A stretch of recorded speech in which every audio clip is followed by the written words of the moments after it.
नमस्कार, स्वागत है आप सभी का एक बार फिर से ज्ञान परंपरा में। आज हम लोग बात कर लेते हैं जो आपका सेकंड पेपर है उसकी लास्ट यूनिट के कुछ इम्पॉर्टेंट टॉपिक्स के बारे में। इसमें भी बड़ी समस्या है। मैथ्स वाले स्टूडेंट्स तो भाई कर ले जाएंगे और उन्हें कर भी लेना चाहिए, क्योंकि ये ऐसी यूनिट है कि भाई 6 यूनिट्स हैं इस पेपर में, तो स्वाभाविक है कि पेपर का 6वां हिस्सा इसी यूनिट से बनना है।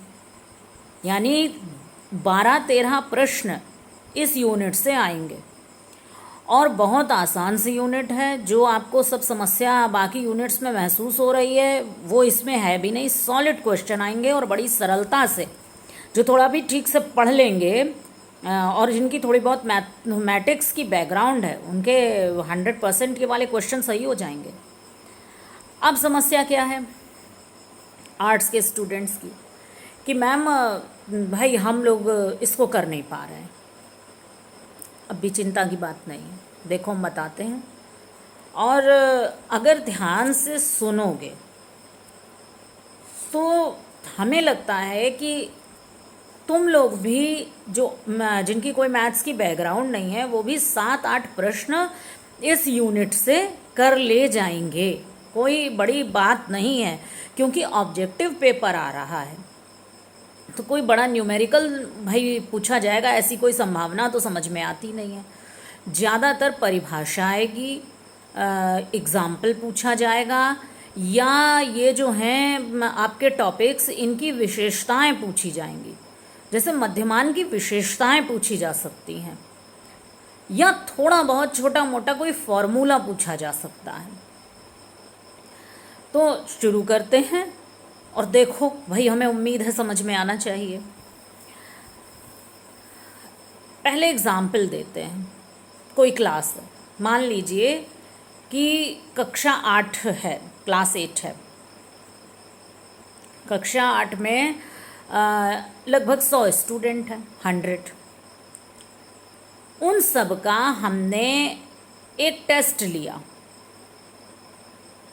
टेस्ट किसी सब्जेक्ट का लिया, किसी भी सब्जेक्ट का लिया। मान लीजिए हमने उनका इन्वायरमेंटल एजुकेशन का टेस्ट ले लिया। टेस्ट कितने नंबर का है? 100 नंबर का है।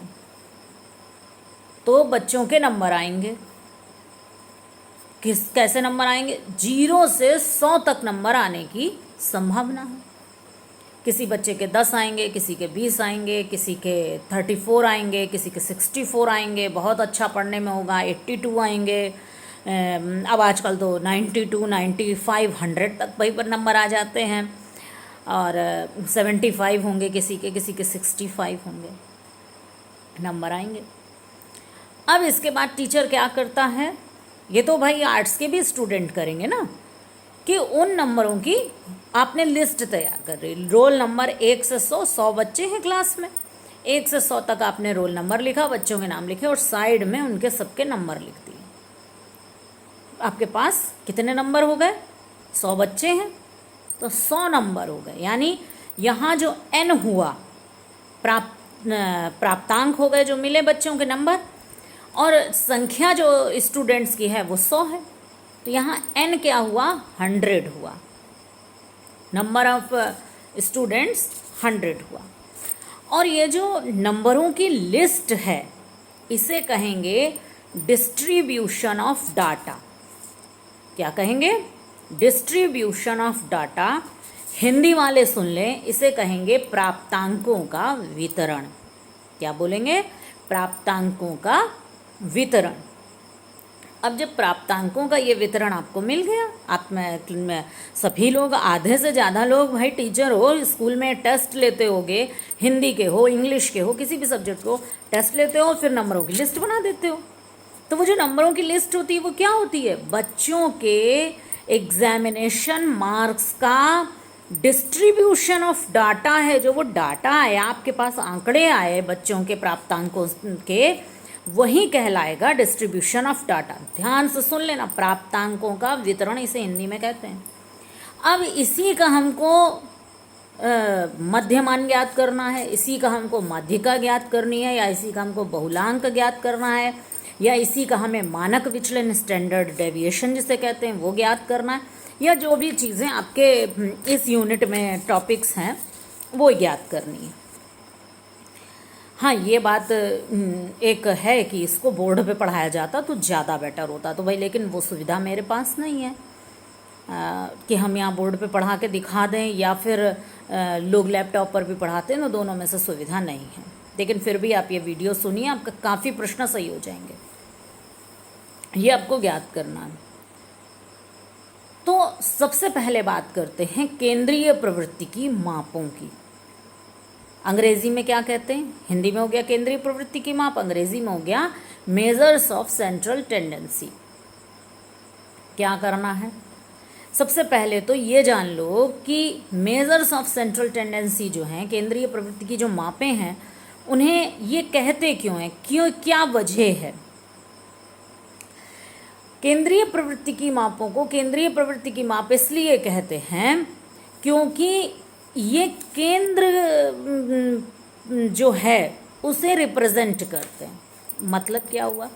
जो हमने आपको बताई कि आपके पास 100 नंबरों की लिस्ट हो गई बच्चों की, इसमें अगर हम एक ऐसा नंबर देखें जो ज़्यादातर बच्चों का उसी के आसपास नंबर हो, जो केंद्र पर नंबर हो, वही होगा केंद्रीय प्रवृत्ति की माप में। तो ये कई तरह की होती हैं। सबसे पहला काम आप करिए कि आप इनके नाम याद कर लीजिए। कुछ नहीं आपको आता है तो आप इनका नाम केवल याद कर लीजिए। तो कौन कौन सी केंद्रीय प्रवृत्ति की मापें हैं? मुख्य रूप से जो इस्तेमाल होती हैं वो है मीन, हिंदी में कहते हैं मध्यमान, मीडियन जिसे मध्यांक या माध्यिका कहते हैं। हिंदी के साथ यही तो बात है कि अलग अलग किताबों में अलग अलग शब्द दे देते हैं। तो मध्यांक, माध्यिका, ज़्यादातर ये 2 शब्द मिलते हैं। इसके अलावा है ये मोड, जिसे बहुलांक, कहीं कहीं बहुलक भी लिखा होता है। इसके अलावा 3 और हैं, उनका नाम भी पूछा जा सकता है। जब ऑब्जेक्टिव क्वेश्चन बनाना है तो उनको शामिल किया जा सकता है। आप उसे पढ़िए नहीं, लेकिन नाम आप बस याद कर लीजिए। एक है मिड रेंज, अर्ध प्रसार। एक है ज्योमेट्रिकल मीन बोलते हैं, हिंदी में गुणोत्तर मध्यमान। एक है हार्मोनिक मीन, हरात्मक मध्यमान। तो ये 6 आपको याद हो गए।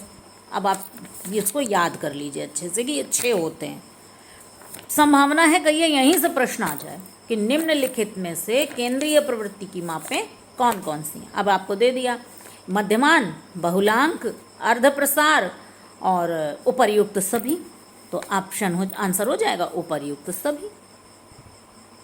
सीधा सा प्रश्न बन जाएगा यहाँ से। अब थोड़ा थोड़ा इनके बारे में जान लेते हैं। तो ज़्यादा डरो मत, केवल हमें मीन के बारे में ज़्यादा जानना है, मीडियन के बारे में थोड़ा सा जानना है और मोड के बारे में थोड़ा सा जानना है। मीन क्या होता है? इसे औसत भी कहते हैं। औसत तो समझते हो ना, औसत। तो जितने नंबर होते हैं, जैसे आपके पास नंबरों की लिस्ट है, तो सारे नंबर जोड़े और कुल संख्या से भाग दे दिया, आपका मध्यमान निकल आएगा। फॉर्मूला, अब फॉर्मूला यहाँ बोलने की ज़रूरत नहीं है। जो मैथ के होंगे या जिनकी क्षमता होगी अपना फॉर्मूला देख लेंगे और उसको याद कर लेंगे। अगर मान लीजिए फॉर्मूला बेस्ड क्वेश्चन आता है तो सही हो जाएगा। लेकिन ये बात आर्ट्स के स्टूडेंट ध्यान में रख सकते हैं कि इसे औसत बोलते हैं। जो सारे प्राप्तांक होते हैं उनमें अगर कुल उनको जोड़कर कुल संख्या से भाग दे देते हैं तो हमें मीन मिल जाता है, मध्यमान मिल जाता है। अब एक शब्द और याद कर लीजिए, गुरुत्व केंद्र।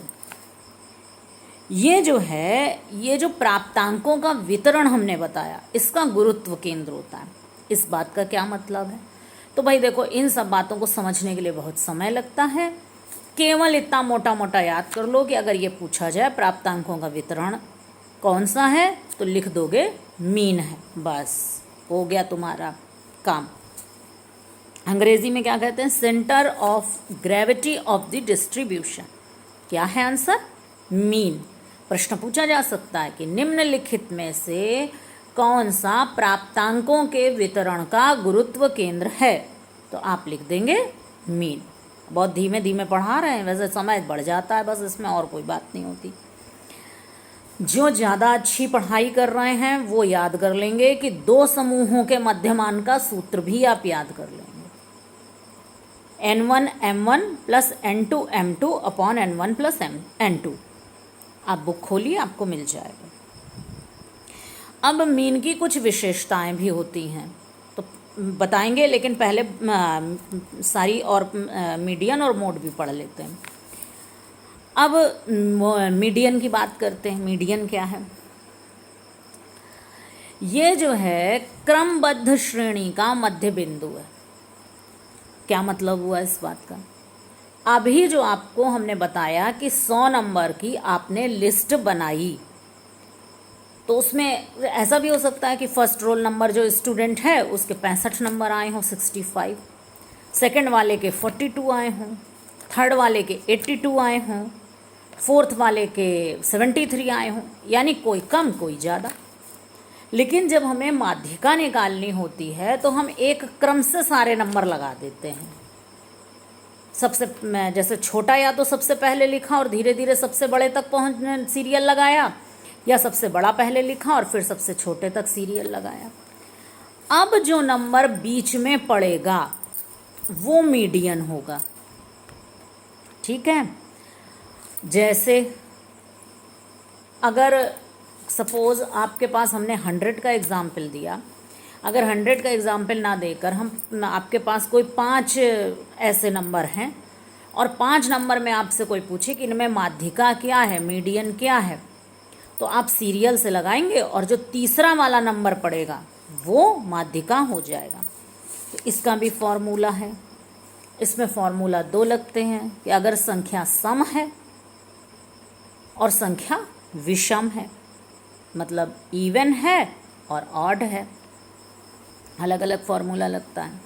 अगर संख्या ऑड है तो n+1/2 जो प्राप्तांक होगा वो मीडियन हो जाएगा, अदरवाइज दूसरा फार्मूला लगता है। अब यहाँ हम फिर कहेंगे कि जो आर्ट्स के स्टूडेंट हैं वो केवल इतना याद कर लें कि जो बीच का नंबर होता है वो माध्यिका होता है। लेकिन कब? जब हम क्रमवार सारे डाटा को व्यवस्थित कर देते हैं। मतलब या तो सबसे पहला सबसे बड़ा होगा या सबसे छोटा वाला सबसे पहला लगा दें। ये आपके ऊपर निर्भर करता है कि असेंडिंग ऑर्डर में लगा रहे हैं कि डिसेंडिंग ऑर्डर में लगा रहे हैं। और फिर जो बीच का नंबर आएगा वो माध्यिका होता है। अब अगर सम संख्या है तो बीच में 2 नंबर आ जाएंगे, तो उन दोनों का हम मीन निकाल लेते हैं, वो माध्यिका हो जाता है। अब आते हैं बहुलांक पे। बहुलांक कौन सा है कि जैसे आपने यही हमने जो बताया कि आपने 100 बच्चों के नंबरों की लिस्ट बनाई ये इन्वायरमेंटल एजुकेशन की, तो कोई एक नंबर ऐसा होगा जो सबसे ज़्यादा बच्चों का आया होगा। जैसे मान लीजिए कि 65, जैसे 100 में बहुत सारे नंबर आएंगे, किसी के 42, किसी के 45, किसी के 65, किसी के 73, किसी के 82, लेकिन 100 बच्चों में सबसे ज़्यादा 65 मार्क्स आए बच्चों के, सबसे ज़्यादा बच्चों, मान लीजिए 22 बच्चों के 65 मार्क्स आए और बाकी कम कम नंबर आए। तो जो सबसे ज़्यादा संख्या में आता है प्राप्तांक वही बहुलक होता है, जिस नंबर को सबसे ज़्यादा छात्र प्राप्त कर रहे हैं। यानी कि एक ये भी प्रश्न हो सकता है कि वह प्राप्तांक जिसकी आवृत्ति प्राप्तांकों के वितरण में सबसे अधिक होती है उसे क्या कहते हैं? प्रश्न फिर से सुनिए। वह प्राप्तांक जिसकी आवृत्ति प्राप्तांकों के वितरण में सबसे अधिक होती है उसे क्या कहते हैं? आवृत्ति को इंग्लिश में कहते हैं फ्रीक्वेंसी। तो यानी कि वो नंबर जिसकी फ्रीक्वेंसी जो डाटा डिस्ट्रीब्यूशन है, डिस्ट्रीब्यूशन ऑफ डाटा, उसमें सबसे ज़्यादा होती है उसे क्या कहते हैं? तो वो है मोड, बहुलक। इससे पता चलता है कि कौन सा नंबर सबसे ज़्यादा आ रहा है, उससे लोगों की प्रवृत्ति पता चलती है।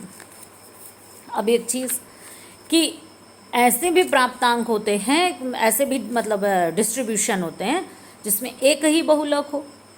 मान लीजिए अब जैसे हमने बताया कि 22 बच्चों के 65 नंबर आए, एक बहुलक। लेकिन 22 बच्चों के 65 आए और 22 ही बच्चों के 72 नंबर आ गए, तो क्या होगा फिर बहुलक क्या होगा? तो ऐसा डाटा बाई मॉडल कहलाता है। क्या कहलाता है? बाई मॉडल, द्विबहुलांकी डाटा कहलाता है। अब ऐसा भी हो सकता है कि 22 बच्चों के तो 65 नंबर आए, 22 के 72 आए और 22 ही बच्चों के 51 आ गए। तो अब 3 नंबर प्राप्तांक कैसे हो गए जो सबसे ज़्यादा हैं, एक ही फ्रीक्वेंसी है? तो ऐसा डाटा मल्टी मॉडल कहलाता है। क्या कहलाता है? मल्टी मॉडल कहलाता है, यानी बहुबहुलांकी डाटा कहलाता है। हिंदी में क्या बोलेंगे? बहुबहुलांकी। अब इसकी खास बात क्या है बहुलक की या मोड की, कि ये शीघ्रता से सबसे जल्दी इसी डाटा की कैलकुलेशन पॉसिबल होती है। मीन में भी टाइम लगता है, भाई सबको जोड़ोगे फिर संख्या से भाग दोगे तब मीन निकलेगा। मीडियन क्या है, पहले सीरियल से लगाओगे तब निकलेगा। इसमें यह है कि गिनती हो जाती, बस गिनती पता हो तो पता चल जाएगा। इसकी उपयोगिता सर्वाधिक फैशन फील्ड में होती है। अब ये मैडम ने अचानक से क्या कह दिया, फैशन फील्ड? भाई इसलिए कि जिसकी आवृत्ति यानी फ्रीक्वेंसी सबसे ज़्यादा होती है। मान लो कोई बाज़ार में, मार्केट में कोई चीज़ आई, जितने ज़्यादा लोगों ने उसे पसंद किया वही चीज़ अच्छी मानी जाने लगती है, वही सफल चीज़ होती है। तो वहाँ मोड की गणना करते हैं। तो अगर आपसे प्रश्न ये भी आ सकता है कि फैशन आदि के क्षेत्र में सर्वाधिक उपयोग में आने वाली केंद्रीय प्रवृत्ति की माप कौन सी है, तो आप कहेंगे कि वो बहुलक है। अब एक हमने कहा ना विशेषताएं याद कर लीजिए, तो आर्ट्स के जो स्टूडेंट हैं वो विशेषताएं याद कर लेंगे कुछ। तो मध्यमान की विशेषताओं की बात करते हैं। सबसे पहले कि ये जो डाटा डिस्ट्रीब्यूशन है उसका गुरुत्व केंद्र होता है। दूसरी मध्यमान की विशेषता है कि ये जो होता है ये न्यूनतम वर्ग योग होता है, लीस्ट सम ऑफ स्क्वायर। अब ये सब बातें थोड़ा सा प्रैक्टिस वगैरह मांगती हैं, याद कर सको तो ये शब्द याद कर लो। वैसे जो समझते हैं उनको हम बता दे रहे हैं कि जितना अपने प्राप्तांकों की लिस्ट बना रखी है उसमें से हर नंबर से जब हम मीन को घटा दें और उसका वर्ग कर दें, हर नंबर से मीन को घटाते जाएं, एक दूसरा हमारे पास लिस्ट तैयार हो जाएगी। फिर उसका सबका स्क्वायर कर दें और फिर उसको सबको जोड़ दें, तो ये कहलाता है। लेकिन इसमें ज़्यादा पढ़ने की ज़रूरत नहीं है, लीस्ट सम ऑफ स्क्वायर होता है। अगर आपसे प्रश्न आ जाता है तो आप इसको सही कर देंगे। कौन होता है? मीन होता है, मध्यमान होता है। दूसरी बात एक ये कि अगर आपसे एक प्रश्न आता है कि सर्वाधिक संवेदनशील केंद्रीय प्रवृत्ति की कौन सी माप होती है, सेंसिटिव अंग्रेजी में कहते हैं, तो आप कहेंगे मध्यमान। क्यों सेंसिटिव होती है? कि अगर प्राप्तांकों में थोड़ा बहुत भी परिवर्तन आता है तो मध्यमान में परिवर्तन आ जाता है, मध्यमान की माप बदल जाती है। इसके अलावा एक प्रश्न आता है कि स्थायित्व सबसे ज़्यादा किस केंद्रीय प्रवृत्ति की माप में होता है, यानी कौन सा सबसे ज़्यादा स्टेबल होता है, स्टेबिलिटी किसकी ज़्यादा होती है? हिंदी और अंग्रेजी दोनों बता रहे हैं। तो स्टेबिलिटी सबसे ज़्यादा मीन की ही होती है, यही मीन की विशेषता मध्यमान की होती है। स्टेबिलिटी का क्या मतलब है कि अगर 2-4 संख्याएं घट बढ़ जाती हैं, जैसे मान लीजिए अभी आपके पास 100 नंबरों की लिस्ट है, फिर 103 या 104 बच्चों की लिस्ट हो जाए, तो सबसे कम प्रभाव मीन पर पड़ता है। इसलिए मीन को सर्वाधिक स्टेबल बोलते हैं। तो यानी आपसे अगर प्रश्न पूछा जाता है कि ऐसी केंद्रीय प्रवृत्ति की माप कौन सी है जो सबसे ज़्यादा स्टेबल है और सेंसिटिव है, तो आप क्या कहेंगे? आंसर में सही निशान लगाएंगे, मीन। इसके अलावा एक प्रश्न पूछा जाता है जो काफ़ी इम्पॉर्टेंट है और पूछा जा सकता है कि अगर कोई नंबर है जैसे मान लीजिए आपने 3 या कोई भी नंबर 5, 6, 7 कोई भी नंबर, आपके पास बच्चों के नंबरों की पूरी जो लिस्ट थी, आपने हर नंबर में वो नंबर जोड़ा, एक ही नंबर जोड़ा। मान लीजिए सब में 3 जोड़ दिया, या सब में 5 जोड़ दिया, या सबसे 5 को घटा दिया, या सबको 5 से गुणा कर दिया, या सबको 5 से भाग दे दिया। तो मध्यमान के मान में क्या बदलाव आएगा? तो मध्यमान के मान में ये बदलाव आएगा कि जो आपको सारे कैलकुलेशन दोबारा करने की ज़रूरत नहीं है, आप केवल और केवल मध्यमान में 5 जोड़ दीजिए, आपका सही आंसर आ जाएगा। मध्यमान में से 5 घटा दीजिए तो आपके पास आंसर सही आ जाएगा। मध्यमान में 5 का गुणा कर दीजिए, आपके पास वही आंसर आ जाएगा। मध्यमान में 5 से भाग दे दीजिए तो वही आंसर आ जाएगा। क्या मतलब हुआ, फिर से समझ लेते हैं।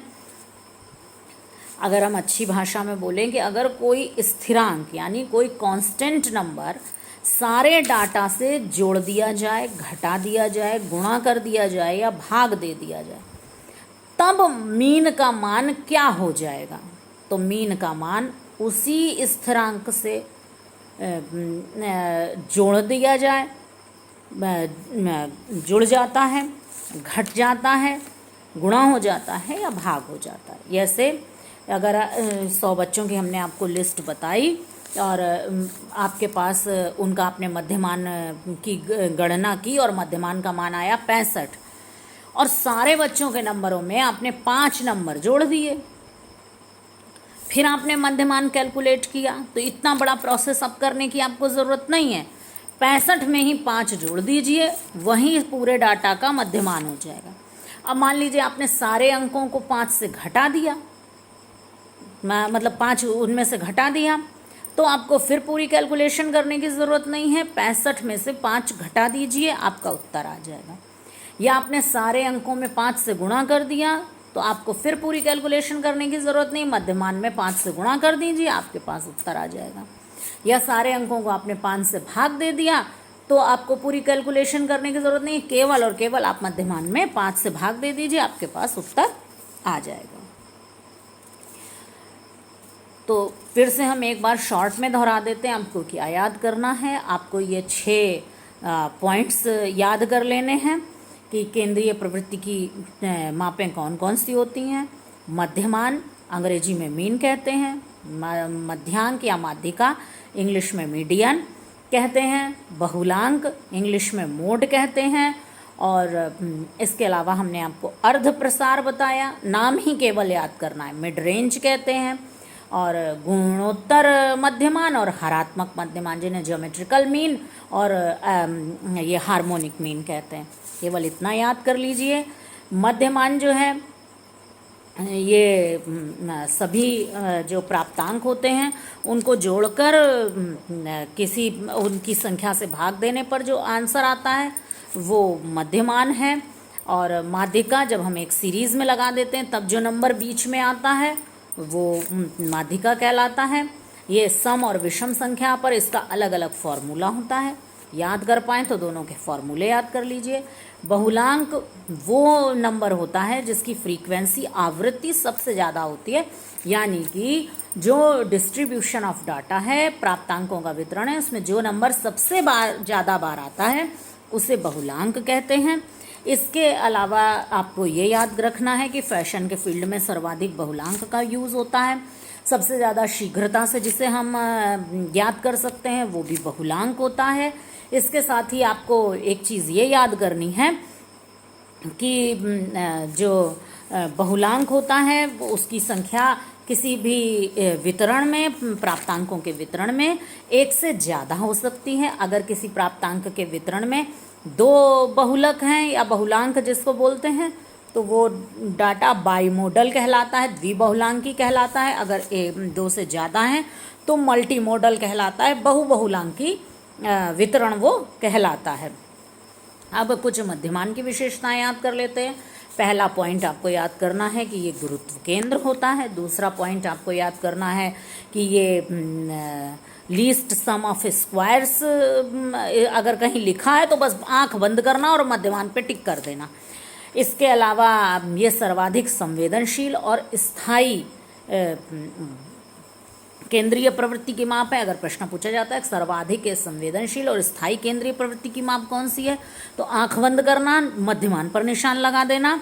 और अगर ये पूछा जाता है कि किसी स्थिरांक को, किसी कांस्टेंट नंबर को मध्यमान से जोड़ दिया जाए, घटा दिया जाए, गुणा कर दिया जाए, भाग दे दिया जाए, तो मध्यमान के मान में क्या परिवर्तन आएगा, तो आप लिखेंगे, तो आप बिना सोचे समझे